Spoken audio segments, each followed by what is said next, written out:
Olá, meus queridos amigos, tudo bem? Meu nome é Luciana Batista, eu sou professora de Direito Tributário. Esse é o meu canal aqui no YouTube, onde toda semana eu lanço vídeos com correções de questões de direito tributário, né? A gente comenta questões de concursos variados. Vocês têm aí meu e-mail, professoralucianabatista@hotmail.com, se quiserem entrar em contato comigo, né? Dúvidas, enfim, sugestões de temas para a gente poder analisar aqui, maravilha. Hoje nós vamos verificar uma questão que caiu na prova de procurador do Distrito Federal, ok? Organizada aí pelo CESP. Vamos lá? Então, vamos dar uma olhadinha aí. Procurador do DF, um concurso 2013, para julgar o item seguinte. Assim, na verdade, era uma questão para marcar a correta. Eu adaptei assim, peguei uma das alternativas para a gente poder analisar aqui, ok? Então, por isso que eu coloquei julgue o item seguinte, a respeito do IPTU, do ICMS e de isenção tributária, por isso que eu coloquei adaptada, separei um dos itens para a gente conseguir conversar aqui sobre um tema bacana, que é o tema da isenção.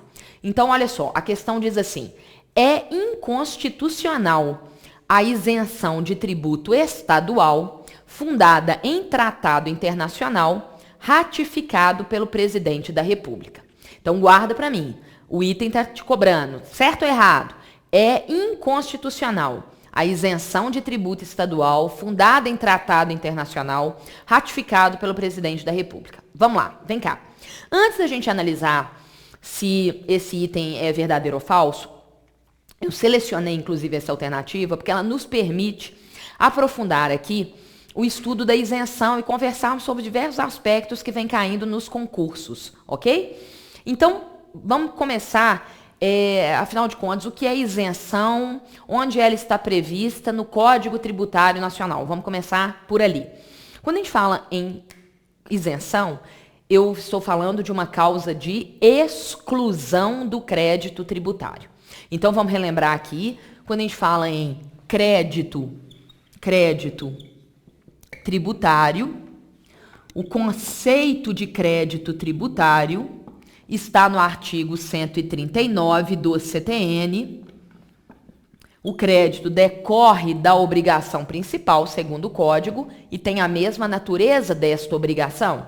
Então, obrigação principal, artigo 113, parágrafo 1º do Código Tributário Nacional. A obrigação principal, ela tem por objeto o pagamento de tributo ou penalidade pecuniária. Ou seja, a obrigação principal é a entrega de dinheiro aos cofres públicos, ok? Então, o crédito é o objeto dessa obrigação. Obrigação nada mais é do que uma relação jurídica, o conceito que a gente tem de teoria geral do direito. Uma relação jurídica ao unir um credor a um devedor, tendo por objeto uma prestação. Se eu estou falando de obrigação principal, essa prestação é a prestação pecuniária e o código nos diz que o crédito decorre da obrigação principal. Então, o crédito vai ser justamente essa prestação pecuniária consistente na entrega do tributo, consistente no dever de pagar. Né? Pagar o quê? A que título? Tributo ou penalidade pecuniária ou ambos, ok? O crédito tributário, de acordo com o Código Tributário, ele pode ter sua exigibilidade suspensa, ele pode ser extinto, claro, esse vínculo não é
do texto constitucional, a Constituição de 88, ele nos diz o seguinte: cabe a uma lei específica da União, do Estado, do DF ou do município a concessão de alguns benefícios fiscais, estão listados aí: isenção, anistia, que é o perdão da infração, redução da base de cálculo, concessão de crédito presumido, remissão, que é o perdão do crédito. Então, nós temos diversos benefícios fiscais, onde a Constituição exige lei, sim, mas mais que isso, exige que esta lei, ela seja o quê? Atenção, específica. Específica de qual ente, Luciana? Em princípio, então, daquele ente competente para legislar sobre aquele tributo. Uma lei específica da União, evidentemente, para os tributos federais. Uma lei específica do Estado e do DF para os tributos do Estado e do DF. Uma lei específica do município para os seus tributos. Tá? Então, estou fazendo a introdução ao tema, nós já chegamos lá na questão dos tratados. Então, a Constituição exige uma lei específica. O que seria essa lei específica de acordo com o texto constitucional? Uma lei que trate apenas do tributo em relação ao qual está sendo concedido o benefício, ou uma lei que trate dessas matérias, concessão de benefícios fiscais, desses benefícios aí descritos. Então, uma lei é específica, a própria Constituição te esclarece que é lei específica, que trate do tributo em relação ao qual está sendo concedido o benefício, ou trate dessas matérias, que é a concessão dos benefícios fiscais. O que a Constituição quer é dar publicidade à concessão desses benefícios. Ela não quer que a lei que concede esse benefício, porque quando é concedido um benefício fiscal, raciocina comigo, a coletividade perde receita. Então a Constituição deseja que esse benefício seja concedido numa lei específica, ou seja, que não venha esse benefício misturado com outros assuntos que não dizem respeito à matéria tributária, para que a coletividade tenha o quê? Informação sobre o benefício que está sendo concedido. Por isso que a Constituição pede que a lei seja específica. Mas no final aí do dispositivo, vamos analisar, a Constituição faz uma ressalva, que ela diz, o 150 parágrafo 6 diz assim: ressalvado disposto no artigo 155, parágrafo 2º, inciso 12, a linha G. O que nós temos aí nesse dispositivo? A questão do ICMS, tá? A questão do ICMS. Como é que é concedido o benefício fiscal em matéria de ICMS, que é um imposto do Estado e do Distrito Federal? Pela repercussão nacional que o ICMS tem, é o maior imposto arrecadatório, né, no âmbito dos estados e do Distrito Federal. Ele incide sobre operações internas, claro, dentro de cada estado, mas também operações entre estados. Ele gera créditos, a regra é essa, pela não cumulatividade. Na operação seguinte, você aproveita os créditos da operação anterior. Então, qual que é a regra? Pela repercussão nacional que o ICMS tem. Que se um estado ou DF quiserem conceder um benefício fiscal em matéria de ICMS, eles devem conceder por convênio.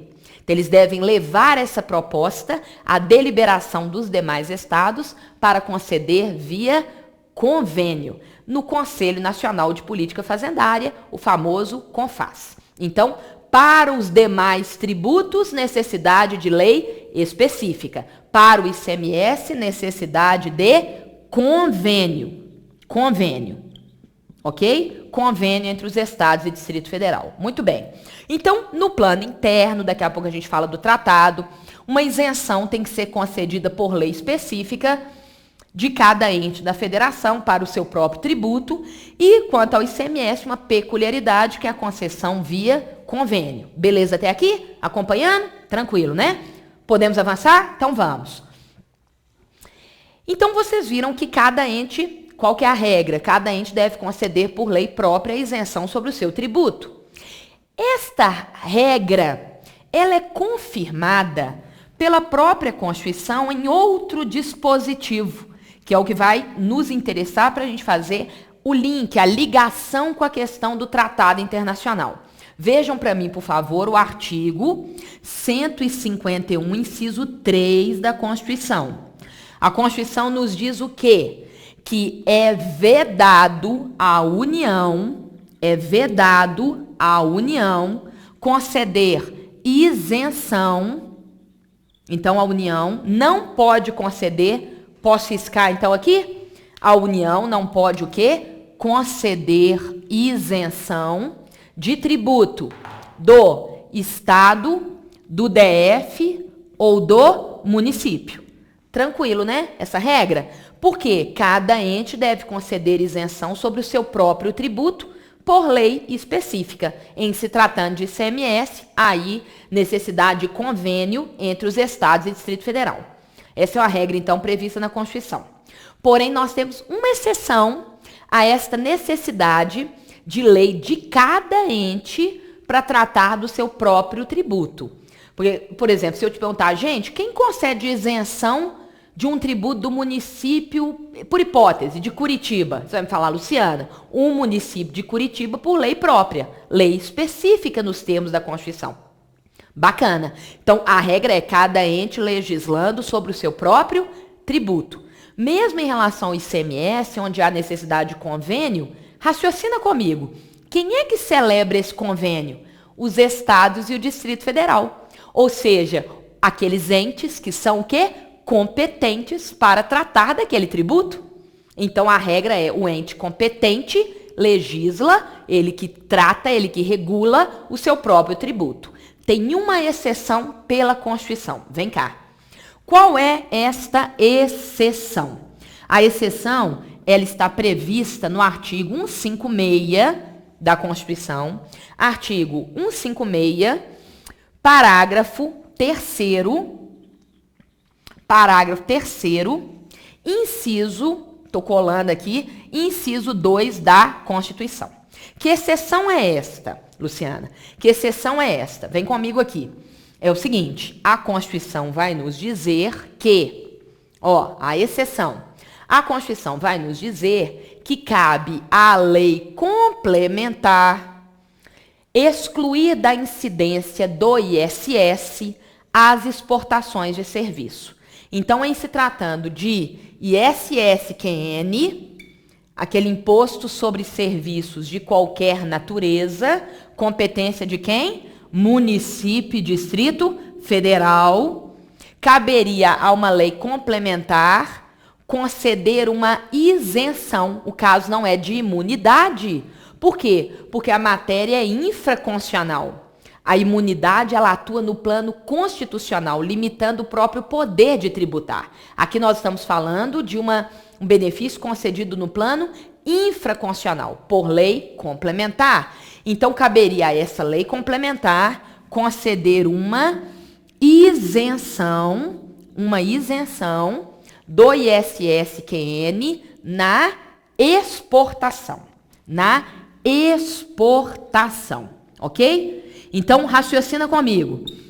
Qual é a finalidade aqui da Constituição ao permitir que uma isenção de ISS seja concedida na exportação?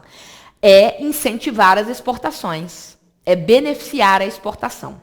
Porém, olha que interessante, a Constituição reservou a uma lei complementar a disciplina da matéria. Então, nós chamamos esta situação de isenção, anota para mim, isenção, vou apagar aqui e colocar para vocês.